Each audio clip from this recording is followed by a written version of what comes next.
नमस्कार दोस्तों, आपका स्वागत है आपके अपने चैनल ब्रिलियंट शिक्षा में। आज हम करेंगे एनसीईआरटी क्लास 6 का chapter number 1 knowing your number, मतलब अपनी संख्याओं की जानकारी। इससे पहले हम एक्सरसाइज 1.1, 1.2 कर चुके हैं। उसका लिंक मैं आपको डिस्क्रिप्शन बॉक्स में दे दूँगी, आप वहाँ से देख लीजिएगा। आज करेंगे हम एक्सरसाइज 1.3। उससे पहले हम इंट्रोडक्शन में देखते हैं दो वर्ड का मतलब। एक है एस्टिमेट, जिसको हिंदी में बोलते हैं आंकलित, और एक है निकटतम संख्या। तो आंकलित या एस्टिमेट का मतलब देखते हैं क्या होता है। पहले निकटतम देखते हैं। जैसे हम बात करते हैं 9 और 49, तो जो 9 है वो किसके राउंड ऑफ है 10 के, और जो 49 है वो किसके है 50 के। ठीक है, एक और एग्जांपल, जैसे मैं लिया 98 और 198। ठीक है, अब 98 किसका एस्टिमेट है 100 का, और 198 किसका एस्टिमेट है 200 का। ठीक है, मतलब इसके निकटतम है।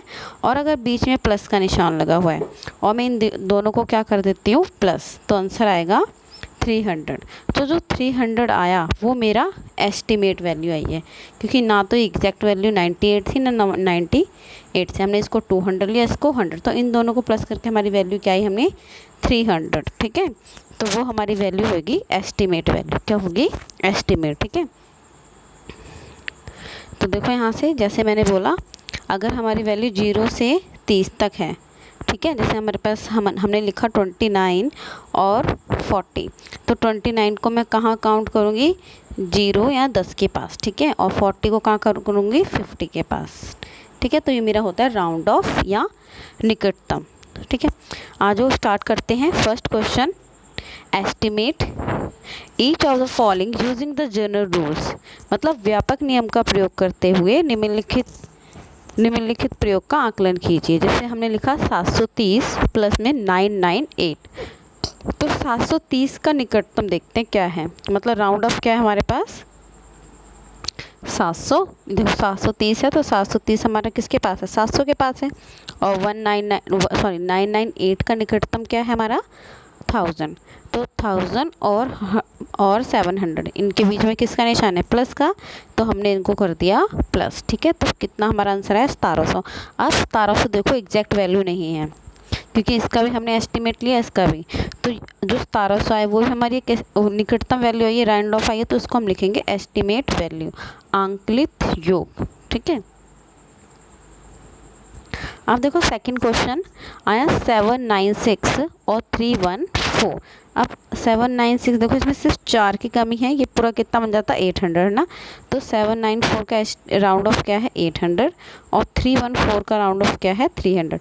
अगर यहाँ होता 358 होता तो मैं इसका राउंड ऑफ लिखती 400। क्या लिखती इसका 400, बट अभी क्या है 315, मतलब 50 से नीचे नीचे आएगा तो मैं इसको 300 ही लिखूंगी, और अगर 50 से ऊपर चला जाएगा 60 चला गया 75 चला जाएगा तो मैं इसको 300 लिखूंगी 400 लिखूंगी। ठीक है, तो 796 का राउंड ऑफ क्या है 800, और 314 का राउंड ऑफ क्या है 300, और दोनों के बीच माइनस है, तो मैंने इन दोनों को क्या कर दिया माइनस, तो 800 में 300 गए, हमारे पास आंसर आया 500।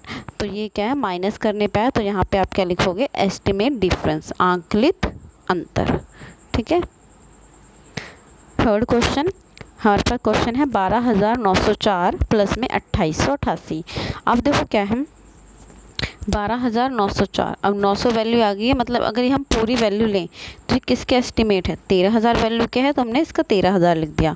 अब 2888 है, तो ये किसके राउंड ऑफ है 3000 के, तो इसका राउंड ऑफ क्या है हमारे पास 3000। ठीक है, तो एस्टिमेट सम, देखो बीच में हमारे पास सम का निशान है, इसीलिए हमने इन दोनों को क्या कर दिया सम, तो 13000 और 300। अब देखो ये भी हमारे पास राउंड ऑफ थी, तो 16000 भी क्या है हमारी राउंड ऑफ वैल्यू है, तो उसको लिखेंगे एस्टिमेट सम, आंकलित योग। ठीक है, अगला क्वेश्चन लिखा 28292, क्या लिखा 28292 और माइनस 21496। अब देखो 28292 है, तो ये 200 है, अगर यहाँ पे होता 500 या 600 तो मैं इसको 29000 लिखती। समझा रहे हैं, देखो अगर 28292 है, अगर होता 28500 या 28600 तो मैं इसको 29000 लिखती, लेकिन 28292 है तो मैंने यहाँ लिख दिया इसका एस्टिमेट वैल्यू 28000, और यह 21400 है तो मैंने इसको लिख दिया 21000, क्योंकि अगर 21500 समथिंग होता तो मैं इसको 22000 लिखती। ठीक ठीक है, बीच में माइनस का निशान है तो मैंने इनको क्या कर दिया, माइनस क्या कर दिया, इन दोनों के एस्टिमेट को माइनस कर दिया राउंड ऑफ को, तो हमारा आंसर आया 7000। क्या आया हमारा आंसर, 7000। 7000 देखो, 0 में से 0, 0 में से 0, 0 में से 0, 8 में से 1 गया 7, 2 में से 0। ठीक है, तो 7000 हमारी वैल्यू आई है। तो ये हमारे पास आंकलित अंतर या एस्टिमेट डिफरेंस कितना आया, 28000। ठीक है, नेक्स्ट देखो, लिखा एक मोटे तौर पर आंकलित 100 तक सन्निकट, मतलब 100 के पास एस्टिमेट और निकट में आंकलन 10 तक दीजिए, और given rough estimate round of the nearest 100 and, तो मतलब 100 के पास और 10 के पास होनी चाहिए हमारी वैल्यू। ठीक है, तो देखो हम क्या करेंगे, हमारे पास पहला क्वेश्चन है 439, 334 और 4317। ठीक है, ये हमारे पास 3 वैल्यू हैं। तो देखो इसमें हमने क्या करना है, सबसे पहले 439 का राउंड ऑफ देखते हैं। अब 439 किसके पास है, 400 के पास है। अगर यहाँ पे होता 445 तो मैं 450 लिख सकती, बट अभी हमें क्या बोला है कि 10 और 100 के नहीं, मतलब हमें 0, मतलब हम 10 की तरफ की साइड जाना है और 100 की तरफ जाना है। ठीक है, तो 439 किसके पास आ जाएगा, 400 के पास। 334 भी किसके पास आ जाएगा, 300 के पास। और 4317, अब देखो 317 है, मतलब 100 के निकट जाना है, तो ये हम 4300 पूरा लिख देंगे। चीज़ समझ आई। देखो पहले हमें बोला 439, तो 439 400 के पास है, 334 300 के पास है, और 4317 किसके पास है, 4300 के पास। ठीक है, और सबका हमें सम बोला है, तो हमने इन तीनों को क्या कर दिया, जोड़ दिया, 400 400 800, और यहाँ से हमारा हो गया कितना, 500। ठीक है, तो हमारा जो आंकलित योग है, जो एस्टिमेट सम है, वो कितना आएगा हमारा, 5000। कितना आएगा हमारा, 5000। ठीक है, अगला देखो, लिखा 1,08,737 माइनस 47,599।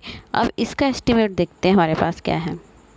10 मतलब 1,08,747 का हमारा राउंड ऑफ क्या है, देखो 100 के एस्टिमेट जाना था या 10 के, तो हम 37 किसके पास आ रहा है, हमारा 10 के करीब आ रहा है, तो हम इसको क्या लिख दिया, 1,08,000 7,000। और देखो अगला हमारा 47,599 आ रहा है, तो किसके पास आ रहा है, 600 के पास। ठीक है, तो हमने इसका लिख दिया 600। अब दोनों के बीच क्या है, माइनस है, तो हमने इसको क्या कर दिया, माइनस। क्या कर दिया हमने इसको, माइनस, और माइनस करने पे हमारा आंसर आ रहा है 61,100। तो हमारा एस्टिमेट डिफरेंस कितना आएगा, 61,100। ठीक है, अगला क्वेश्चन बोल रहा है कि 8,325 और 491। अब देखो 8,325 है, क्या है, 8,325। ठीक है, तो 8,325 हमारे किसके पास आएगा, 8,300 के। ठीक है, और 491 किसके पास आएगा, 500 के। किसके आएगा, 500 के। दोनों के बीच माइनस का निशान था, इसलिए हमने इसको क्या कर दिया, माइनस। ठीक है, माइनस करने पे कितना है हमारा, 7800। तो ये एस्टिमेट डिफरेंस या आंकलित अंतर कितना आ गया हमारा, 7800। ठीक है, देखो अगला क्वेश्चन हमारा है 489, मतलब 4,89,348 माइनस 48,365। अब देखो ये किसके एस्टिमेट जा रहा है हमारा, हमें क्या बोला इसमें कि 100 और 0 देखना है, इसलिए पूरी वैल्यू तो नहीं देखना है, सिर्फ पहले लास्ट की देखनी किसके करीब है। 348 है तो किसके पास है, 300 के पास है।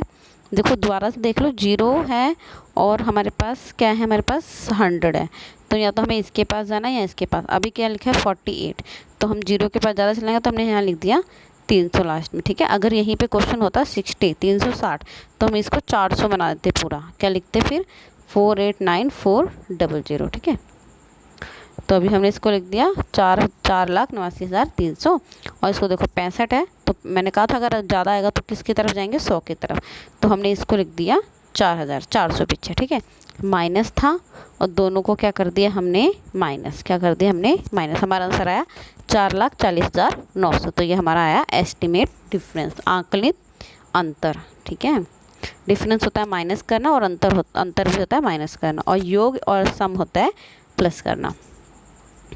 अगला देखो, estimate the following of the product using the general rules. व्यापक नियम का प्रयोग करते हुए निम्नलिखित गुणनफल का आकलन कीजिए। अब देखो यहाँ पे बोला 578 और 161। 578 किसके पास है? 600 के पास है। और 161 किसके पास है? 200 के पास है। ठीक है, अब हमें क्या बोला? एस्टिमेट प्रोडक्ट, मतलब गुणनफल क्या होगा? आंकलित 600 को 200 से क्या कर देना है? मल्टीप्लाई। ठीक है, तो 6 दूनी 12। एक चीज़ देखना मल्टीप्लाई करने में कि अगर मैंने लिखा 600 गुना में 200, तो करना क्या है? सिर्फ 6 और 2 को मल्टीप्लाई करना है। 6 दूनी 12 और पीछे कितने 4 जीरो रह गए, तो 1 2 3 और 4 जीरो लगा देना है। ठीक है, अगला देखो लिखा 5281। ठीक है, अब देखो 281 लिखा, इसमें नहीं पूछा कि हमें 100 के निकटतम जाना कि 200। इसमें देखो 5281 तो 5000 के करीब है, तो हमने 5000 लिख दिया। 3491 हमारा 3500 के पास है, इसलिए हमने इसको क्या लिख दिया? 3500 के। ठीक है, ये इसका राउंड ऑफ हो गया। और अब मल्टीप्लाई करने के लिए बोला, हमने दोनों को मल्टीप्लाई करा। देखो 35 को 5 से मल्टीप्लाई करेंगे 135, क्या आएगा हमारा? 135 और पीछे कितने 5 जीरो रहेगा, तो 5 जीरो। ठीक है, तो ये हमारा हिंदी में क्या लिखना है? आंकलित गुणनफल, और इंग्लिश में द एस्टिमेट प्रोडक्ट। अब यहाँ पे है 1291। अब 1291 देखो किसके पास आएगा? 1300 के पास आएगा, क्योंकि 9 ही बाकी रह गया, तो हमने इसमें लिख दिया कि 1291 का निकटतम राउंड ऑफ क्या होगा? 1300, और 592 का निकटतम क्या होगा हमारा? 600, क्योंकि 600 के करीब आ रहा है। दोनों को क्या कर दें? मल्टीप्लाई। तो एस्टिमेट प्रोडक्ट मतलब आंकलित गुणन क्या होगा? 13 6 78, और पीछे देखो 1 2 3 और 4 जीरो लगा दिए, हमारा आ गया 78। ठीक है, 7,80,000। तो ये हमारा आ गया एस्टिमेट प्रोडक्ट, आंकलित गुणनफल। अगला क्वेश्चन है हमारा 9250 और 29। अब देखो 9250 किसके पास आ रहा है? 10,000 के पास आ रहा है, तो इसका निकटतम होगा हमारा 10,000। अब 29 किसके पास आ रहा है? 30 के पास आ रहा है। अगर लिखा होता 14, क्या लिखा होता? 14, तो मैं इसको 10 लिख सकती थी, है ना। तो हमारे पास 29 आ रहा है, तो 29 किसके पास आ रहा है? 30 के पास। तो हम इन दोनों को क्या कर देते हैं? मल्टीप्लाई कर दें। देखो एस्टिमेट प्रोडक्ट 10 और 3 को मल्टीप्लाई करना है, तो मल्टीप्लाई करने का देखो सीधा तरीका हमारे पास क्या है? और गुना में 30, तो 3 एकम 3 और 3 और 1 5, पीछे 5 जीरो लगा दो बस। ठीक है, तो ये हो गया हमारा मल्टीप्लाई। ठीक है, इसी के साथ हमारा फर्स्ट चैप्टर हमारा फिनिश होता है। और अगर आपको हमारी वीडियो पसंद आए तो लाइक करें, सब्सक्राइब करें, फ्रेंड को शेयर करें। और आप जो एनसीईआरटी बुक है उसी के आपके क्वेश्चन है सारे, और हम सेकेंड चैप्टर के साथ जल्दी मिलेंगे। Thank you so much.